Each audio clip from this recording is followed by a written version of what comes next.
दिनों से जब से कांग्रेस चली गई। और कांग्रेस क्यों चली गई?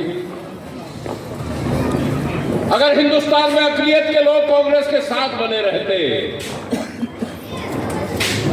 ये समाजवादी और बहुजन समाज के लालच में नहीं आते, तो कांग्रेस की जड़ें हिंदुस्तान में खत्म करने वाला कोई दल नहीं।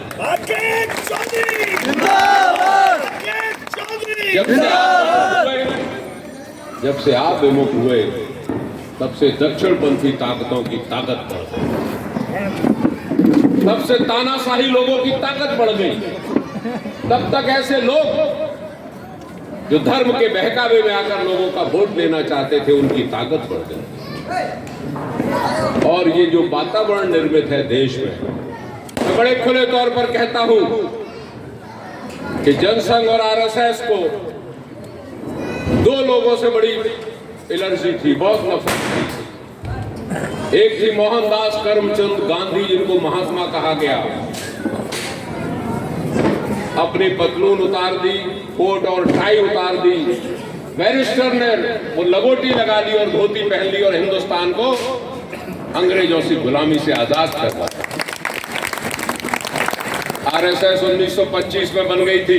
1942 में महात्मा गांधी ने भारत छोड़ो आंदोलन अंग्रेजों के खिलाफ चलाया और महारानी विक्टोरिया पहली बार 250 साल में हिंदुस्तान आई, कलकत्ता।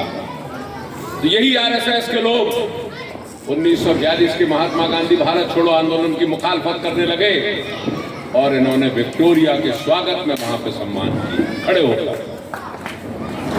महात्मा गांधी की विचारधारा को ये लोग भयभीत थे। देश पूरा महात्मा के पीछे था, गांधीज्म था। मुझे लोग ये बता दें, मुझसे बुद्धिमान लोग भी बैठे हैं कि देश आजाद हो गया और आजादी के बाद वो वृद्ध आदमी, वो बुजुर्ग आदमी महात्मा गांधी, मोहनदास करमचंद गांधी, जिसका कुछ नहीं था हिंदुस्तान में, आपके लिए, आपके बच्चों के लिए कर गया। अगर वो जीवन भी जीता, 2-4 साल और जीता, लेकिन आरएसएस और जनसंघ को ये मालूम था कि जब तक ये जिंदा रहेंगे तब तक उनकी कोई अहमियत हिंदुस्तान में नहीं होगी। तो अंत क्या किया महात्मा गांधी का? गोली मारवा नाथूराम गोडसे। लेकिन वारे महात्मा गांधी और वारी उसकी विचारधारा। महात्मा गांधी उस समय तक तो हिंदुस्तान में पूजा जाता था, लेकिन आजादी के 75 साल बाद दुनिया का ऐसा कोई देश नहीं है, चाहे यूरोप हो चाहे अमेरिका हो, जहां महात्मा गांधी की विचारधारा और उनकी प्रतिमाएं नहीं लगी होगी। बड़े बड़े अमेरिका और रूस और यूरोप के नेता जब अपना भाषण देते हैं तो उसमें महात्मा गांधी के गांधीज्म का जिक्र करते हैं। और दूसरी विचारधारा थी बाबा साहब भीमराव अम्बेडकर। इससे भी इनको बड़ी भारी नफरत है। इन्होंने सोचा एक वर्ग उससे जुड़ा जा रहा है।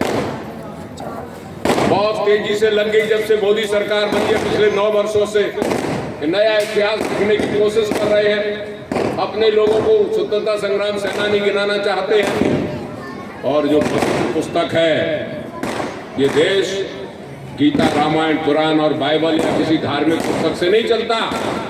ये देश चलता है उस पवित्र संविधान से, कॉन्स्टिट्यूशन से, जिस पर इनकी दृष्टि है, वक्र दृष्टि है, कुदृष्टि है। वो चाहते हैं कि संविधान का नया एडिशन बनाया जाए। नया एडिशन का मतलब समझते हैं, जब हम लोग कॉलेज में पढ़ते थे तो फर्स्ट ईयर पास कर ली, सेकेंड ईयर में आ गए, उससे लग से ये कहा कि हमें बीए द्वितीय वर्ष की पुस्तक दे। पहले जो चलती थी तो उसने कहा कि पुस्तक तो बदल गई है राकेश जी, नए कोर्स आ गए, नए राइटर की पुस्तक आ गई है, पुरानी तो बंद हो गई। जनसंघ और बीजेपी की स्थिति ये है, आरएसएस की, कि वो संविधान के नए एडिशन को लाना चाहते हैं। ये पुस्तक जो बाबा साहब भीमराव अम्बेडकर के द्वारा लिखी गई, उसका ये नया एडिशन लाना चाहते हैं। तो पुस्तक का कवर बदल जाएगा, नाम बदल जाएगा और अपने किसी आरएसएस के आदमी के नाम से नया एडिशन कर देंगे।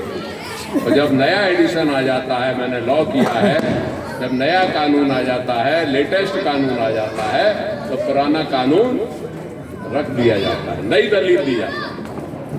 इनकी नीयत अच्छी नहीं है। इस देश में मैं कहना नहीं चाहता हूं, इस देश में और प्रदेश में अक़लियत के लोगों को एक भय के वातावरण में रखने की साजिश की जा रही है। लोग तो ये तक करते थे कि अपना वोटर कार्ड मुझे दे दो। इससे ज्यादा नीयत और कितनी खराब होगी, है आपको ध्यान? इसलिए कह रहा हूं कि एक दिन के बाद में वोट मत दीजिए, एक दिन पे विचार करके वोट मत दीजिए, एक दिन के लालच में आके वोट मत दीजिए। ये वो लोग हैं जिन्होंने हिंदुस्तान की आबादी को, 80 करोड़ आबादी को भिखारी बना दिया है। 5 किलो अन्न के ऊपर जिंदा रखने की कोशिश कर रहे हैं। हमारे बच्चों के जीवन बनना चाहिए, हम राशन के ऊपर जिंदा नहीं रहेंगे। हमारे बच्चे रोजगार करें, पढ़े लिखें और आगे बढ़े दुनिया से कंधे से कंधा मिलाकर। लेकिन भाजपा और आरएसएस ये चाहती है कि हमारे बच्चे राशन की लाइन में लगे रहें, हर महीने पढ़े नहीं। अगर हम लोग बीमार हो जाएंगे तो प्राइवेट डॉक्टर को दिखाएंगे, मेडिसिन की दुकान से दवा लेंगे अच्छी, और गरीब के लिए वही सरकारी अस्पताल, वही बेअसर दवाइयां, जिससे दवा से बीमारी तो खत्म नहीं हो रही, बीमारी और बढ़ रही। उनकी नीयत खराब है। आप लोगों से इंतजार और गुजारिश है, बहुत देर होगी, मुझे जामना गांव में जाना है, बहुत अच्छी अच्छी तकरीरें हो गई। मैं तो आपसे एक इंतजार करने आया हूँ, गुजारिश करने आया हूँ कि कांग्रेस पार्टी ने मुझे टिकट दे दिया है। कांग्रेस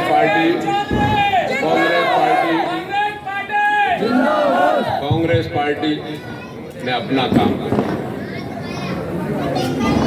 अब आधा काम आपका है। टिकट तो दे दिया पार्टी ने, लेकिन आधा काम आपका है कि वोट तो आपको देना है। और 17 तारीख को हाथ के पंजे का बटन दबाकर कांग्रेस की सरकार मध्य प्रदेश में बनने वाली है, मुख्यमंत्री कांग्रेस के बनने वाले हैं। तो आपका नुमाइंदा भी अगर बन के जाएगा कांग्रेस का, तो मैं यहाँ कह रहा हूँ अपने गड्ढे मोहल्ले में सरकारी इमामबाड़ लोगों के सामने, ये जितने काम गिनाए हैं मेरे नईम पठान साहब ने और रईस भाई ने, ये तो पुराने काल की बात हो गई, पुराने समय की बात हो गई। एक तो मैं ये ऐलान कर रहा हूं कि गौरी वाली रोड ये सिर्फ वहां तक नहीं रहेगी, मीट मार्केट तक, ये चक्कर वाली पुलिया तक जाके लगेगी। और जैसा पुल ये बनवाया है 10 नंबर और 11 नंबर वार्ड को जोड़ने वाला, ऐसा ही एक छोटा पुल बनवाएंगे जिससे आप कब्रिस्तान में आराम से जा लोगों को तो असुविधा ना हो। और खिजर भाई बैठे हुए हैं, सभी नुमाइंदा करता बैठे, नुमाइंदगी करने वाले लोग बैठे हुए समाज के। मेरे मन में एक भाव है, और वे भाव ये है कि अगर कांग्रेस की सरकार बनती है, कांग्रेस का नुमाइंदा राकेश चौधरी को बनाते हो, तो कहीं ना कहीं हम आपको 1-1.5 बीघा जमीन दिलवाएंगे।